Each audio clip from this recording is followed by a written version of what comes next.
కరీంనగర్లో ఉద్రిక్తత చోటు చేసుకుంది. బీజేపీ తప్పుడు కేసులు బనాయిస్తోందని ఆరోపిస్తూ కరీంనగర్లోని బీజేపీ కార్యాలయాన్ని ముట్టడికి కాంగ్రెస్ కార్యకర్తలు యత్నించారు. అయితే అప్రమత్తమైన పోలీసులు కాంగ్రెస్ శ్రేణులను అడ్డుకున్నారు. దీంతో కొద్దిసేపు అక్కడ టెన్షన్ వాతావరణం నెలకొంది.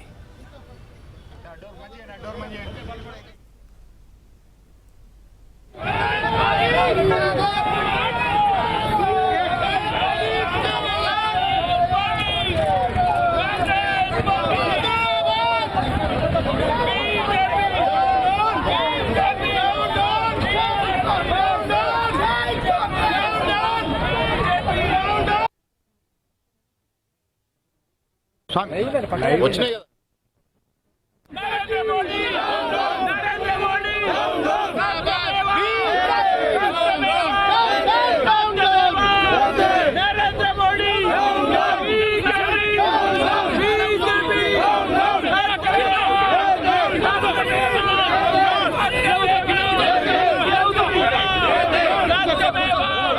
కరీంనగర్లో ఉద్రిక్తత చోటు చేసుకుంది. బీజేపీ తప్పుడు కేసులు బనాయిస్తోందని ఆరోపిస్తూ కరీంనగర్లోని బీజేపీ కార్యాలయాన్ని ముట్టడికి కాంగ్రెస్ కార్యకర్తలు యత్నించారు.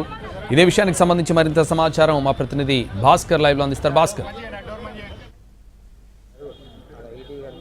సంతోష్, కరీంనగర్లో ఉద్రిక్త వాతావరణం చోటు చేసుకుంది. నేషనల్ హెరాల్డ్ కేసులో ఇచ్చిన తీర్పు బీజేపీ ప్రభుత్వానికి కానీ బీజేపీ పార్టీకి కానీ చెంపపెట్టు లాంటిదని చెప్పేసి కాంగ్రెస్ శ్రేణులు బీజేపీ కార్యాలయాన్ని ముట్టడించే ప్రయత్నం చేశారు. అయితే ఇరు వర్గాలు కూడా ఈ ముట్టడి పిలుపునివ్వడంతో ఇరు వర్గాలు కూడా ఆఫీసుల వద్ద మోహరించారు. ఇటు వీళ్ళు కోర్టు చౌరస్తా వరకు కాంగ్రెస్ వాళ్ళు రావడంతో ఒక్కసారిగా ఉద్రిక్త వాతావరణం చోటు చేసుకుంది. బండి సంజయ్ ఆఫీస్ వద్ద కూడా పెద్ద ఎత్తున బీజేపీ శ్రేణులు మోహరించి కాంగ్రెస్ కార్యకర్తలు వస్తే అడ్డుకోవడానికి సిద్ధపడగా ఇక్కడ కూడా ఒక ఉద్రిక్త వాతావరణం ఉంది. భారీగా పోలీసులు అయితే మోహరించారు. రోడ్డుపైకి వచ్చిన కాంగ్రెస్ కార్యకర్తలను అరెస్ట్ చేసిన సిచ్యువేషన్ కనిపిస్తా ఉన్నది. మనతో పాటు BJP parliamentary convener Praveen Rao ఉన్నాడు. ఆయన అడిగి తెలుసుకుందాం. చెప్పండి ప్రవీణ్ గారు, ఇక్కడ అసలు ఏం జరుగుతుంది? భారతదేశంలో కాంగ్రెస్ పార్టీకి అసలు ఉనికి కోల్పోయినటువంటి పరిస్థితులలో ఏదో పేరుపైన న్యూస్ హెరాల్డ్ పేరుపైన ఇంకో పేరుపైన మమ్మల్ని ఏదో బీజేపీ ఇబ్బంది పెడుతుంది అనేటువంటి విషయాన్ని ఏదో ప్రజలకు తప్పుదో పట్టించే ప్రయత్నంలో భాగంగా ఈరోజు బీజేపీ పార్టీ ఆఫీసులు కానీ ఎంపీ ఆఫీసులు కానీ ముట్టడికి ప్రయత్నం చేయడం జరుగుతుంది. వాళ్ళు చేస్తే మేము చేతులు ముడుచుకోలేము, వాళ్ళు ఒక్కరు వస్తే. హెరాల్డ్ కేసు అనేది తప్పుడు కేసు. రాహుల్ గాంధీ, సోనియా గాంధీలను కక్షపూరితంగా ఇరికించారు.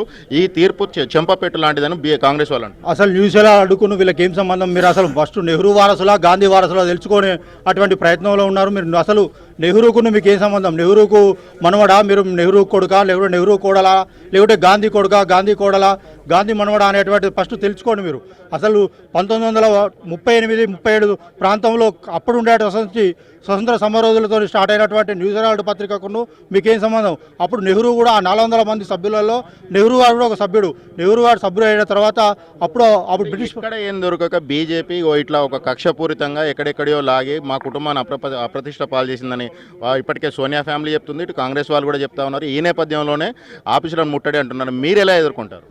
ఎలాంటి తప్పు లేనప్పుడు మీరు ఇన్నిసార్లు ఈడీ ఇచ్చినటువంటి దానికి ఎక్స్ప్లెనేషన్ ఇవ్వకుండా, ఈడీ ఆఫీస్కి పోకుండా చట్టానికి వ్యతిరేకంగా మీరు ప్రవర్తించుకుంటూ ఈరోజు కనీసం ప్రభుత్వ అధికారులు నోటీస్ ఇస్తే దానికి కరోనా అని చెప్పి, ఆరోగ్యం మంచిగా లేదని చెప్పి తప్పించుకున్నది మీరా? మేము ప్రజలు చూస్తున్నారు.